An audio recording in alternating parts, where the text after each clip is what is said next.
This was 1979.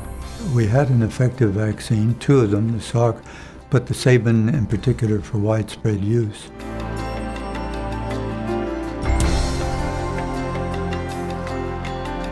And by 1979, we were at the point of having the last case of polio in the United States.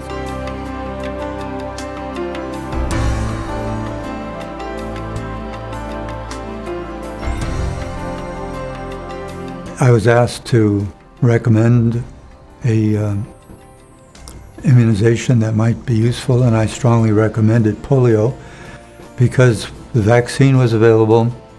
It was easy to give. It was an oral vaccine. You just put basically 2 drops in the mouth.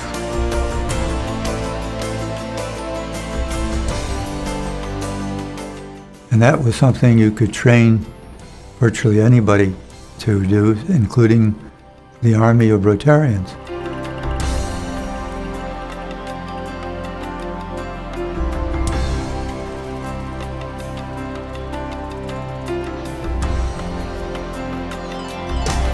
We could help financially in providing vaccine and other social mobilization and other activities.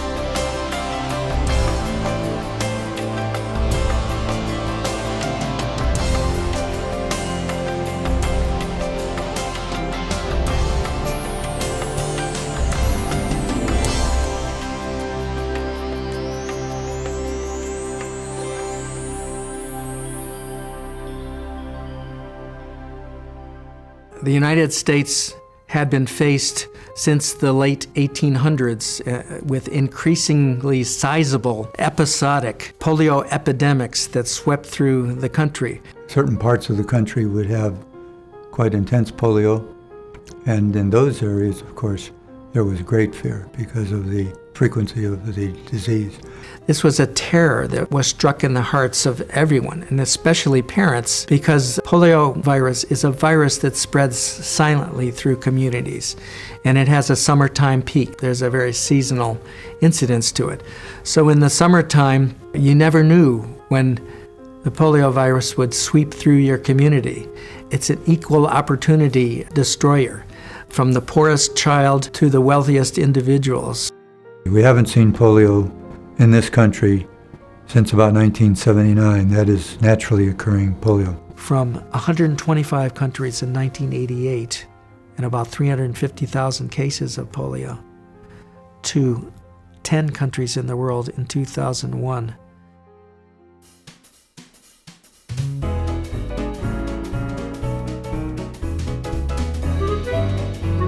Rotary is a service organization where leaders come together, they exchange ideas on what they can possibly accomplish, and then they take action.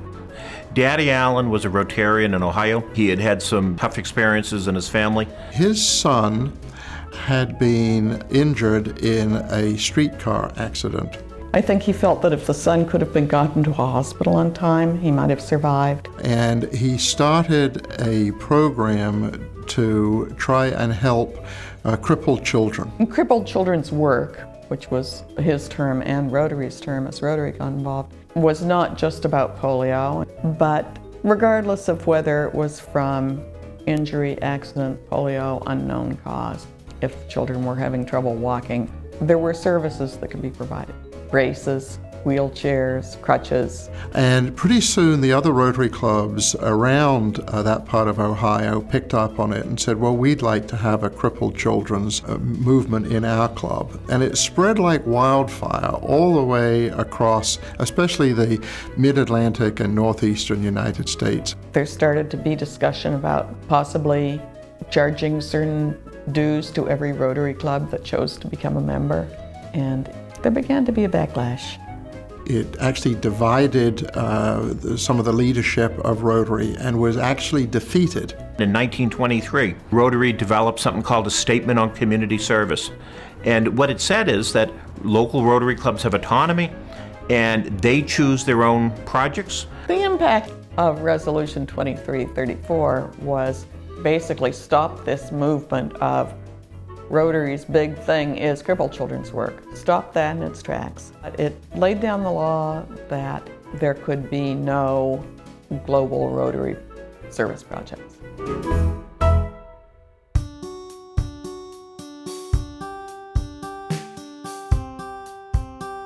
Took a long time for scientists to know that polio existed as a distinct disease, a long time to understand it, and then once it was understood, quite a while to develop a vaccine. And there were two different approaches going during the vaccine research period.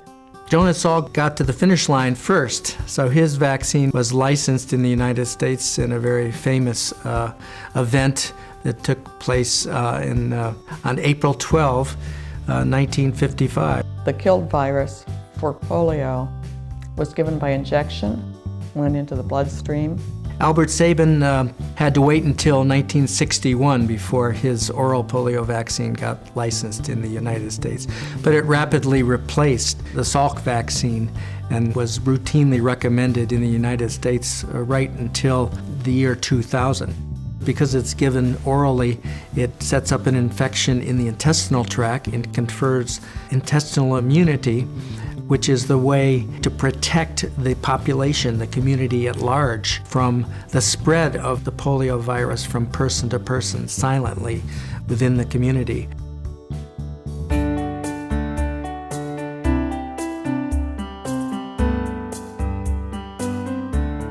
Well, smallpox, of course, which was such a feared disease, produces at least disfigurement, if not death. It's been feared for centuries. If you were infected with the smallpox virus, virtually 100% of people would manifest the clinical findings of smallpox infection. You know, a fever, often a very high fever, a very characteristic rash. So you could diagnose that and not have to worry about was it smallpox or was it any number of other possibilities.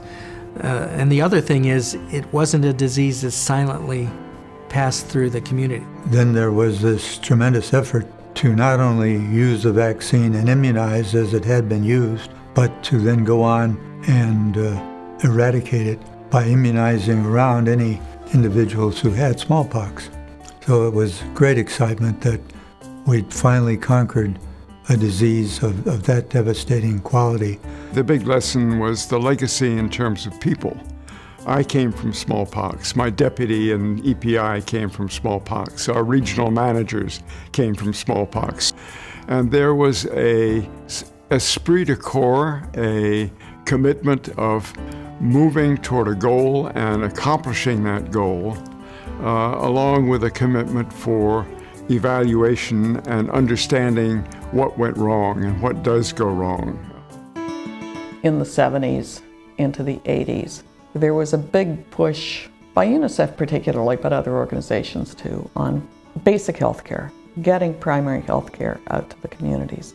And they did not want to have a vertical program. They did not want to focus just on a disease or two. They really wanted to emphasize the buildup of more comprehensive health services. We were building up long-term systems that continually provided immunization services for newborns coming in. Each cohort, every year, every month, every day. And so I was not anxious at that point, when we didn't have a system at all in 1977, to be talking about eradication of any of our diseases. Dr. Halfdan Mahler was a Danish director, General of the World Health Organization. He was very much against what are called vertical programs or targeted programs such as polio eradication, and believed that a single disease-focused program was a threat, if not the enemy, to strengthening primary health care. UNICEF and WHO were able to convene this conference on primary health care in Russia and in the Soviet Union, Alma-Ata. He led an effort in 1978 that came out with a resolution that the world should strive for health care for all by the year 2000. So they listed 8 essential elements of primary health care, and they made the emphasis that you really had to do it as a whole. You shouldn't just be choosing one over another. But from the very beginning, even from between WHO and UNICEF, it set up a tension between saying you can't do everything, and we can push hard on water, or we can push hard on immunization, or we can push hard on maternal-child health. And you have different constituencies in the world who are interested in each one of those elements, who can be brought on more forcefully for a water project or an immunization project than for something that's comprehensive.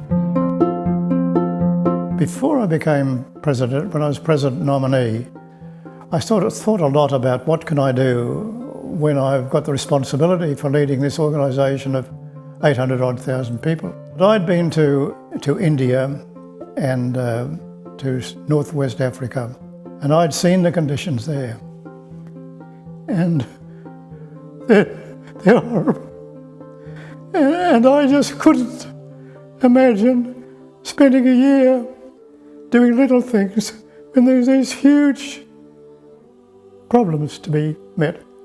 Back at the beginnings of the effort to eradicate polio, it really took a combination of presidents working over several years together to get this program rolling. There were particularly 3 presidents back in the late 1970s who began the program, who supported each other. They provided the continuity that was necessary and the continuity that's continued to this day. But I was extremely fortunate to have had the man before me and the man after me strongly in support of the program they believed in, and prepared to make a public stand on it.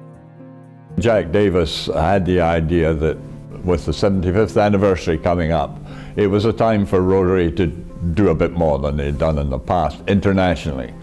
And it was also the year of the child that UNICEF were promoting, and so this seemed to fit very well with his thinking. And so he had this idea that they would raise funds, the anniversary fund. So they decided to fund it with $12 million. Raise the money in 2 years, spend it in 5. Phase of its life cycle. With the expectation, the intention that that would be the end of it. It was just a special short-term project. It formed a very high-power, very influential committee of senior Rotarians. I remember getting a call one evening from Clem Reniff that says he was appointing a special committee to explore a new idea called the 3H Committee, Health, Hunger, and Humanity. And he called me one night and said, I'd like for you to represent the educational or the humanity group. And so there were just 3 of us on this committee, and we met in Evanston to consider some kind of a way in which Rotary could do things on a much larger scale than we had ever done before. And the 3H program was established in conjunction with the 75th Anniversary Fund to support a small number of large international projects. Our purpose was to tell the story about the availability of these larger grants, $300,000, then encourage people to submit proposals to us of what the clubs would want to do. So it was still a grassroots effort. And it really set Rotary into an altitude that it had never been at before, because it helped Rotarians to think big. It helped us to see beyond just sponsoring the local parade or building a ramp at the library. But Jack Davis, when Clem shared with him his idea for 3H, said, I think it's such a wonderful idea, I suggest you actually bring it right to the board. The board was also looking for some project which would excite the Rotary world and illustrate to the world around us what Rotary was capable of, and this was the sort of thing that met those criteria. And the board was so enthusiastic about the 3H program that they actually let Clem present it to the Tokyo Convention at the end of Jack Davis's year. Announcement of this idea to the Rotarians of the world, very well accepted. I think Rotarians were ready to be a little bit more than just a nice club, willing to do something in an international manner. It was idealistic. It was way beyond anything we'd ever done, and most people, organisations ever done.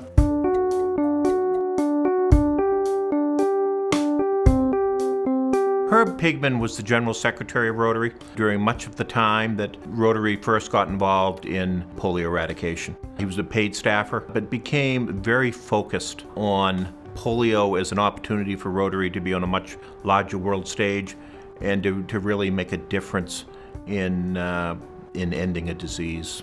Herb Pigman got sent to talk to Rafe Henderson, EPI manager for the World Health Organization, about should Rotary pick up this line of immunization activity.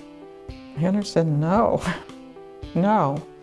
It had all the negative aspects of one-time activity, all the negative aspects of, okay, you come in and you get people standing in lines and you immunize them and then you go home and we're still trying to put our primary health care system together. It really would be a heck of a lot better if you would use your money to give to the people who are already immunizing.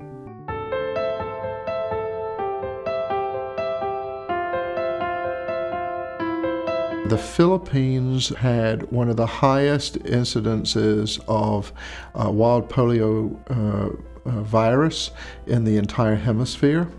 And they invited proposals from around the world. The only proposal that came in that was actually developed by Rotarians was developed in the Philippines. They had this proposal that if we could get the money to buy the vaccine, they would immunize all the children in the Philippines. And they said, we can mobilize Rotarians and communities, and we can immunize everybody if we only had the money. So as a result, they applied for a grant, a little over $700,000, and it was the very first grant of the polio eradication campaign. Jim Bomar himself went down to participate in the immunization. And while he was doing so, and there was a long line of women bringing their babies to be immunized, he was putting the drops into the mouth of a little girl, and he felt something tugging on his trouser leg. And he looked down, and there was a little boy, a crawler, crippled up with polio. And the boy said to President Jim, thank you, Rotary, that was my sister. And Jim Bomar and Chuck Keller and Benny Santos and all these other senior Rotary leaders that were there said, okay, we've got to do more than just this one incident of polio eradication. We said, look, this is a success story. If we can do that, we can point to it at the next convention of look what the success of the 3H program could be.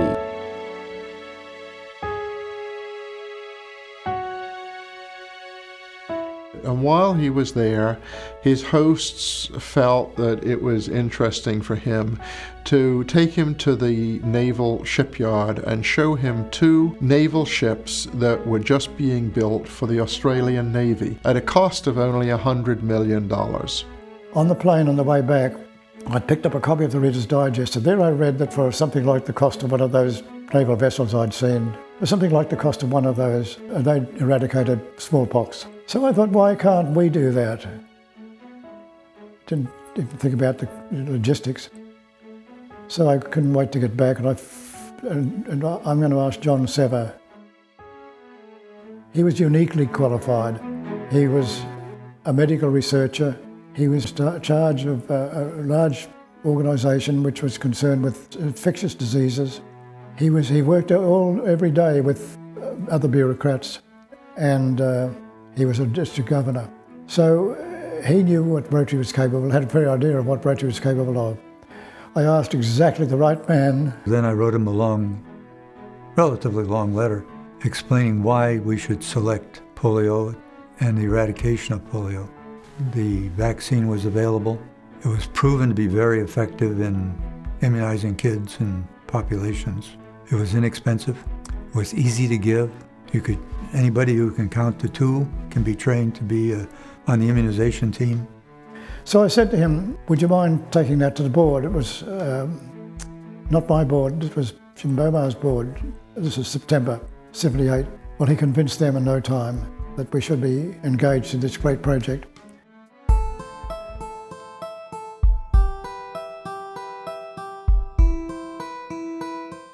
The Board of Trustees are responsible for managing the Rotary Foundation. The Rotary Foundation is Rotary's charitable arm, and so it has to be managed independently from Rotary International. See, we had lawyers, of course, in the opposition group, and they were studiously examining all the constitutional requirements to see whether there were any of those they could use against establishing this new program. And they discovered this thing. Contributions coming to the Rotary International would not be tax deductible. So they came up and they said, well, you can't have the money. First time in the history of Rotary, the only time when the Rotary Foundation trustees have been asked not to accept money that's been offered to them.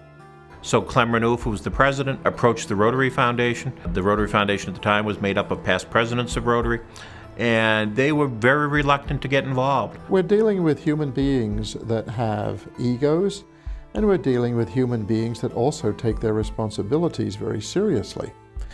And so you can imagine that people who were the trustees of the Rotary Foundation, some of them, might have had the attitude of saying, well, you can't tell us what to do. The number one problem that the trustees had with this was that it would reduce what funds they were able to raise for the annual fund. So the consequence of that was that we had a combined meeting of the trustees and the board, and at that we thrashed out a few things. And said, we've invested a lot of this. The Rotarians behind it. You've seen the applause at the conventions. You've seen the way that we can make a difference in the world by doing this. Come on, will you help us with it? And they basically said, yeah, we're not going to get actively involved, but we'll allow the organization to be used to be the conduit through which funds pass through.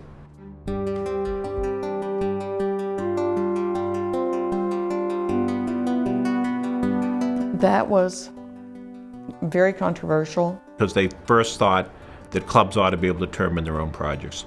It wasn't that 3H was any more corporate under the foundation than it was under Rotary International. But at least under Rotary International, it was raise the money in 2 years, spend it in 5, it's done.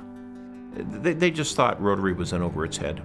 There were a lot of people that just had no idea that this was going to be a permanent direction for our organization. Yeah, so they had a good point. When we started the 3H program and we started the fundraising, I said we're going to raise the funds for programs for the next, I think it was 7 years. It wasn't suggested then that it might be an ongoing program. There was so much opposition. Some of the past presidents of Rotary who had great reputations spoke negatively about this is not Rotary. Even the General Secretary of Rotary was not favorable that we'd be moving in this kind of a direction. And there was just 3 of us at the time that we were kind of the enemy or something. But we had faith that this is just the beginning of a whole new horizon for Rotary. So that's why they became a bit agitated about it. But despite that, the momentum was such that it was approved by the council. Once Rotary began the effort to eradicate polio, we still had our doubters. We have a group called the Council Legislation, and some clubs proposed some legislation that basically said, let's go back to the time when Rotary clubs would choose their own projects. And the opposition lost. It was a fair fight. They put together their best possible campaign. They put up a good fight. The fight was fought fairly. But then the other side came forward and said, no, we can do more. We can work together. We can harness the resources of Rotarians worldwide. And at the end of the day, it was passed overwhelmingly. And they essentially packed their tents and went home. And that was the end of it. And that's a proud moment for Rotarians, because there was no lingering opposition or anything. And we could get on with the job.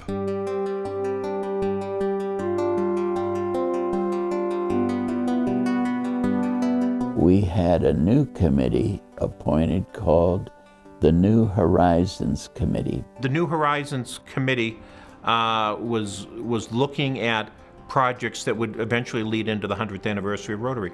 That committee was appointed by President Stan McCaffrey. Stan says we ought to be looking to the future of Rotary. Where should we be going?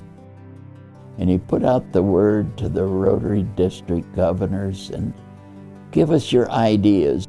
I thought, gee, I better put one in for polio, because I want to remind them that we've already agreed now that this would be a goal, and so let's not go a lot of other directions and take away the emphasis and the funding. They were already doing the Philippines and other countries, and polio immunization had already been declared a priority, not the priority, but a priority.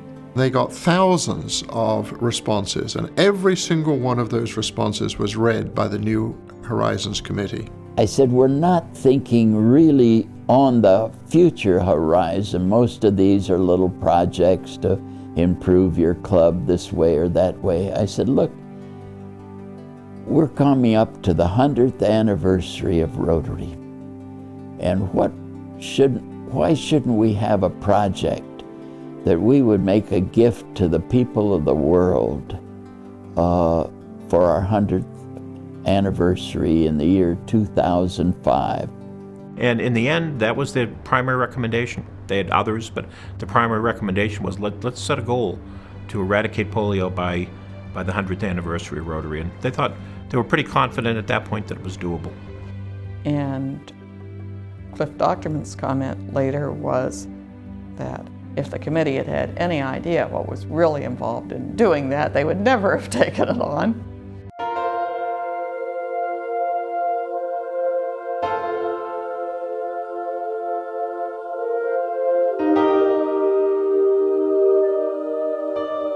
Of course, Carlos Canseco was a physician, and so he played a huge role in Mexico, in his homeland. Carlos was a tremendous addition with his drive, enthusiasm. And in December of 1982, shortly after the Presidential Nominating Committee had done its job, it was Canseco's first 3H meeting after he became president nominee. He had befriended Albert Sabin, who was pushing the idea that polio eradication could be achieved by using his vaccine, the Sabin vaccine, and undertaking multiple mass polio campaigns to interrupt the spread of the polio virus in community after community until it no longer could exist in the world. We, the staff, had brought in a routine set of proposals for countries that had met the established criteria, and Canseco stood up and he said, "Nope, you're doing it all wrong. None of these grants should be approved. and it's just money down the drain because you're not going to get rid of polio that way. And it just stopped everything. You know, Rotary is all about taking professional expertise of many different people and bringing it together to work on a project. Carlos Canseco is the perfect example of a medical doctor who was in a Rotary position at the right time, and we used his professional knowledge to advance all of Rotary and clearly to advance the health of children worldwide. From the day he came to be incoming president and then president of Rotary International, was anxious to move Rotary forward now into supporting national immunization days to accomplish much more intense and rapid immunization with the target eventually of eradication.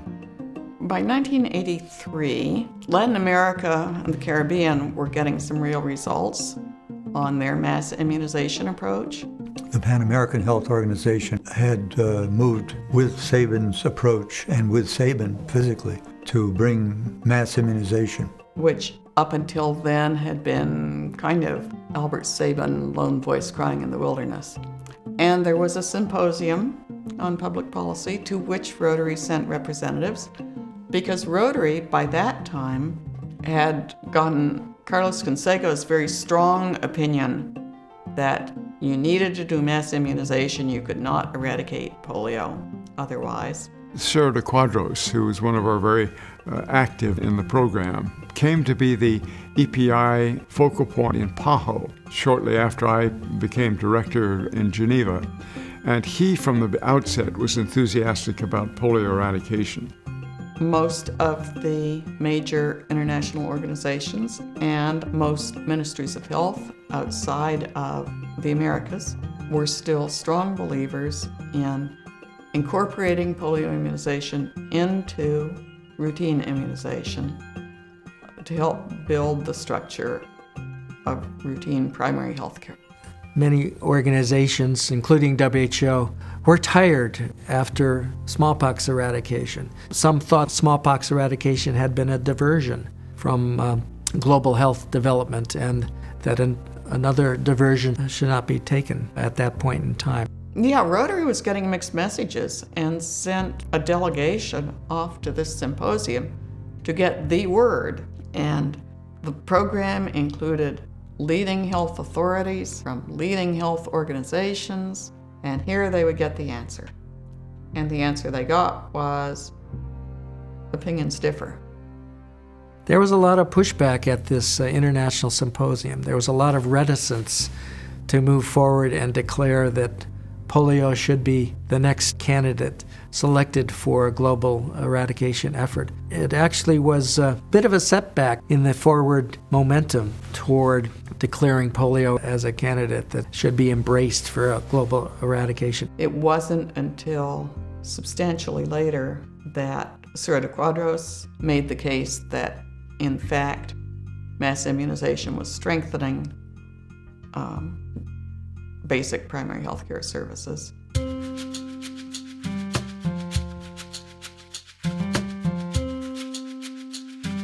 And there was this presentation put on about the mass immunization approach, which again, few countries outside of the Americas were doing, certainly Africa wasn't doing, and how Rotary would help them do this and pay for the vaccines and teach them how.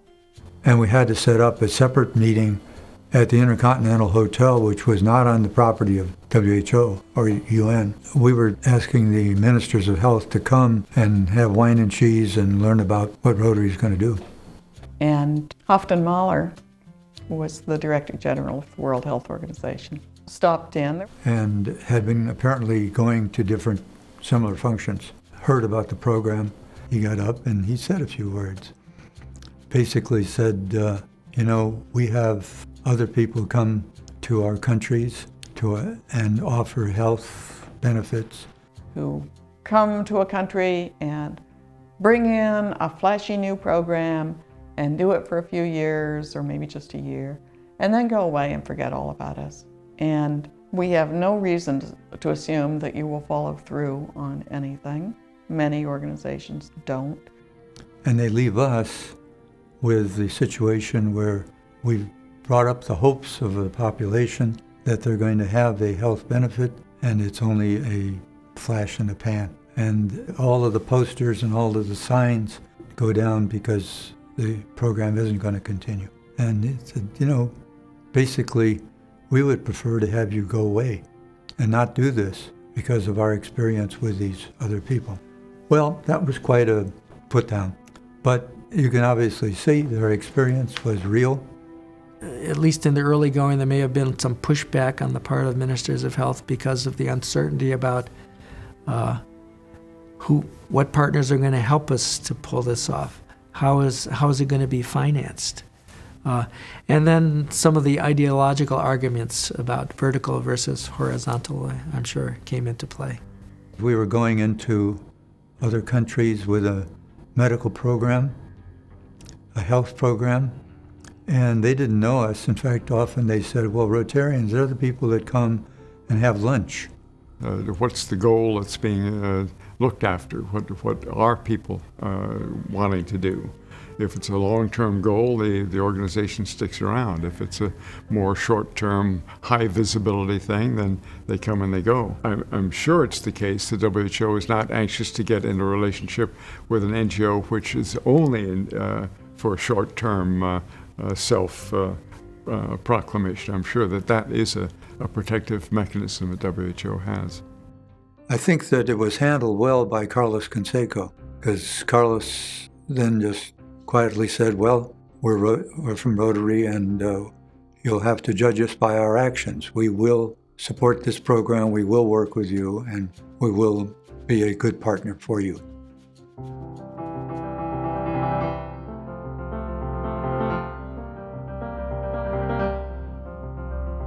So it had all lined up. The first day he was in office, he called a meeting of that committee, and they established a program which formed the whole basis for the subsequent operation of Rotary's Eradication program. Carlos wanted to get a clear message because there had been confusing messages, pros and cons of vertical versus horizontal immunization.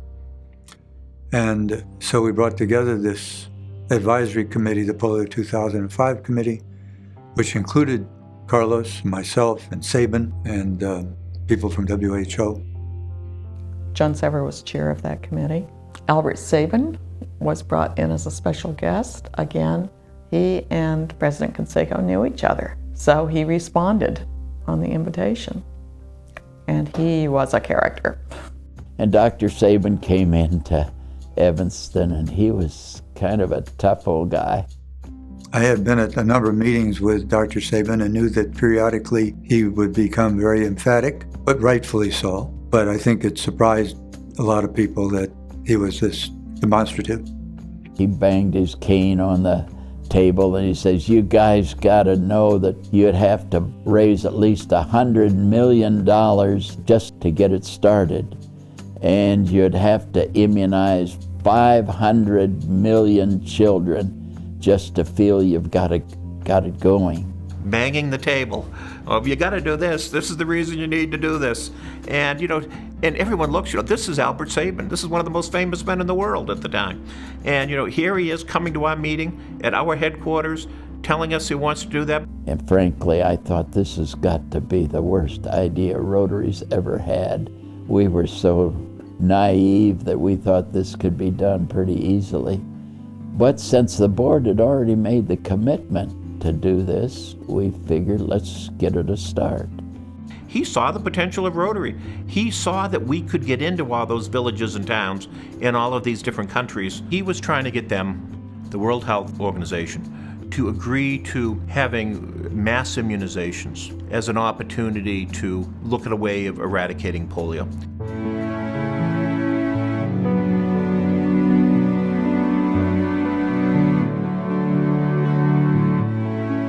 Every crucial point certainly in the Polio Plus campaign, but in many other aspects of Rotary and the Rotary Foundation, You look at the minutes, and there's Herb Pigman. He was quietly persuasive.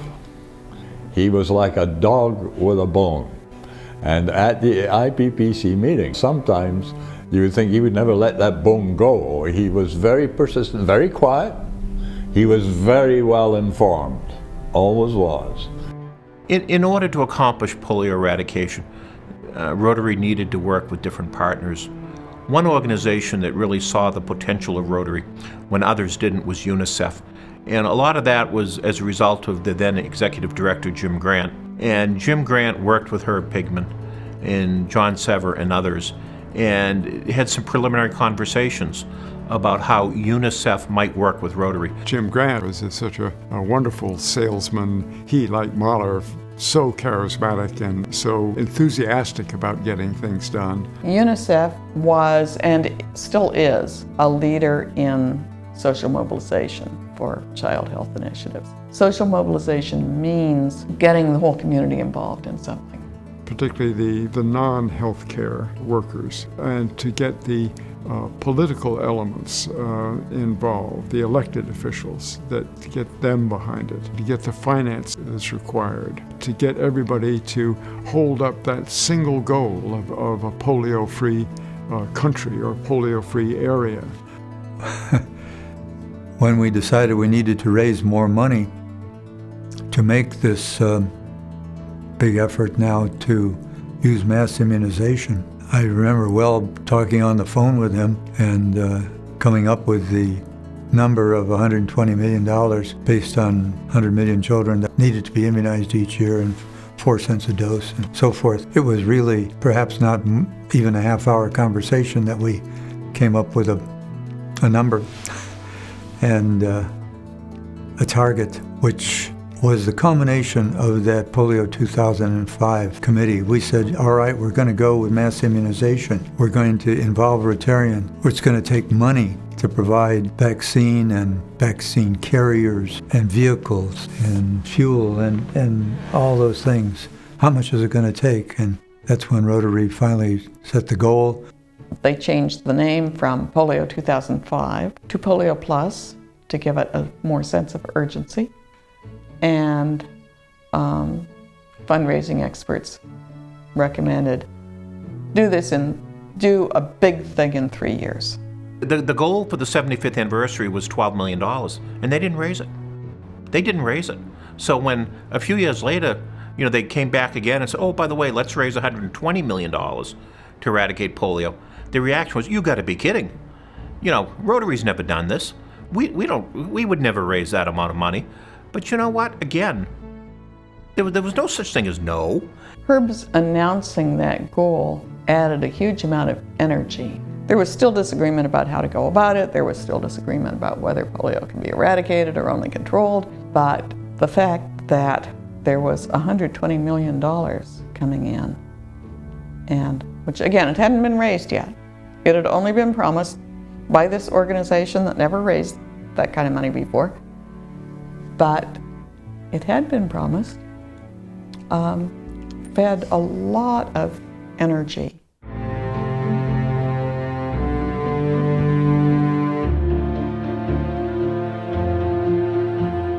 If you wanted to have official relationships with WHO, there was a whole system of having a non-governmental organization formally recognized by WHO, and it had to have certain criteria. Rotary was accepted into WHO in 1985 as NGO informal relationships with WHO. Rafe Anderson came out and he said that we had been approved. So there's just so many things that we could do of gaining entry to ministers of health and the governments in general because of that recognition and our ability to work with them.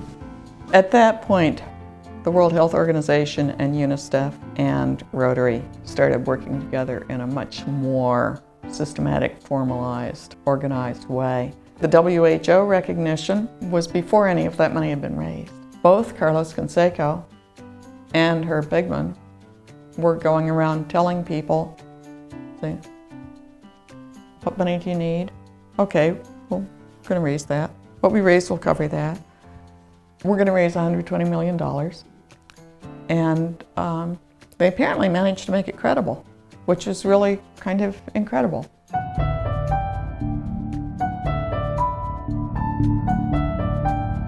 Beginning in 1985, when the Pan American Health Organization announced a regional polio eradication effort in the Americas, Rotary was a major partner in that effort and engaged down to the country and local level with that effort, which by 1988 was showing so much signs of success that it was another motivating factor for the World Health Assembly to decide to eradicate polio globally. It turned out that that year was a year where Dr. Mahler would end his time as the Director General of WHO, and a new Director General, Dr. Nakajima, would come in. And Jim Grant was very concerned with the change in leadership in WHO as to what would happen. And he asked Dr. Mahler, would Dr. Mahler be comfortable in including polio eradication in the Declaration of Talwar? I did not want polio in there at that time because I wanted to wait until PAHO had ensured that it had ridded the Americas of polio. Dr. Mahler still needed some convincing, but the final convincing happened in March of 1988. Polio got put into the declaration at the last minute of that program. He also moderated his view about this vertical versus horizontal by recognizing that immunization was a major part of primary health care, certainly for children, and that polio eradication nested within the immunization program could serve a very useful purpose and a very positive purpose in strengthening primary health care. So he was a very pragmatic guy in terms of holding the comprehensive vision out and yet seeing how it could be helped by pushing some of the elements. And that provided the grease to the wheels for the May 1988 World Health Assembly, in which Dr. Halfdan Mahler, the Director General of WHO, once and for all backed and supported pursuing polio eradication.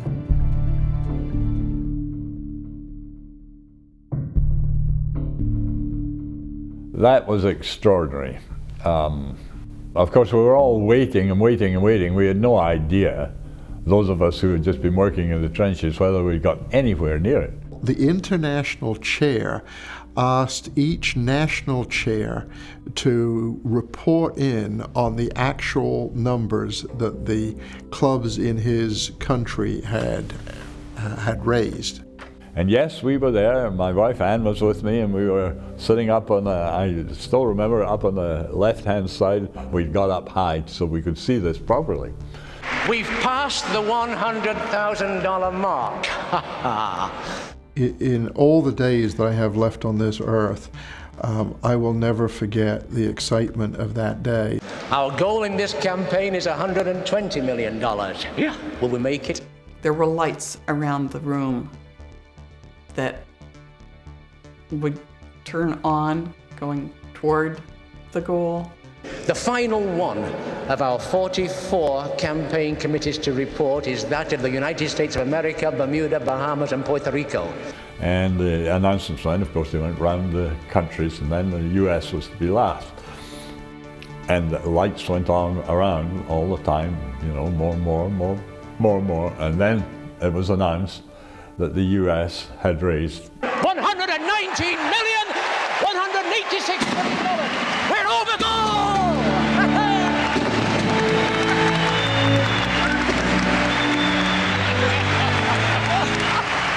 Some of us have been to developing countries and we've seen the crawlers in the dirt with their withered arms and legs.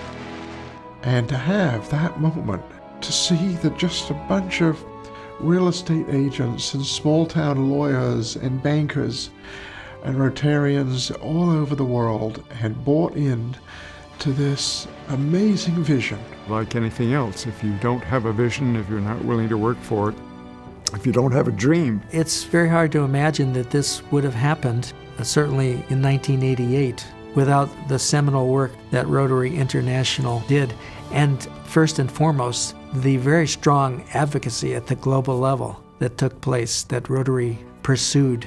Rotary birthed the Polio Eradication Initiative, and I like to refer to Rotary International as the heart and soul of polio eradication. This has been such a complex activity. There were so many opportunities for it to go astray. There were so many different individuals who saved it. There were different individuals who proposed it at different levels, who carried it forward at different levels. As awesome as they were as physicians, as Rotarians, as people renowned on the world stage in public health, they couldn't do it alone, but they could put together a collaboration of other people and inspire them, and then they could accomplish great things. No single organization, whether it's WHO or CDC or Rotary, can accomplish these major global public health achievements. The World Health Organization, they have always advised us where most of the polio problems are and where we should become, and they continue to do that. UNICEF were more involved in getting the vaccine supply, and CDC were the scientists. They took the specimen and looked at it and could tell you which street that virus, they were absolutely amazing. And we, if you like, were the ones that raised the funds and gave the money.